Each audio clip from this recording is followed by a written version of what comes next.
ya daina maka downloading da kansu ko bidiyo ka akan WhatsApp ɗinka. Assalamu alaikum, yan uwa barkanmu da sake kasancewa a cikin wannan bidiyon.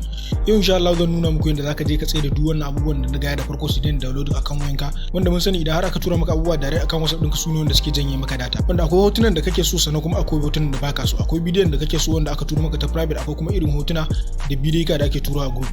So yanda zaka tsaye da shi ne zaka kai shiga kan WhatsApp ɗinka. WhatsApp ɗinka ya bude sai ka taba wancan digo uku na sama. Ya bude sai ka taba setting ɗinka. Sai ka zo nan kan storage and data. Sai ka zo nan inda aka rubuta when using mobile data. Sai ka taba shi, duk wannan da ya nuna maka haka sai ka cire su dukan su, kai makin din sa haka sai ka cire su. Na kasan nan ma zaka taba shi duka ka cire su duka gaba daya. Wanda zaka bari kawai shine wannan na tsake. Shi ma abin da yasa mutane suke barin sa shine saboda wifi ne. Wifi kuma shine zaka connecting da wayan wani ne ko kuma wifi kamar yadda muka sani dai yawanci idan zaka connecting wifi watakila kana so a turo maka wani sako ne, so ana turo maka sai su downloading da kansu. So wannan duk sai ka bar su a bude. Sai ka ja kasa kadan, sai ka zo wajen photo quality, sai ka saka base quality. Wannan zai sa idan aka turo maka hotuna ta WhatsApp zaka ga suna wani DDD, so za su daina sai su dinga fita da base quality.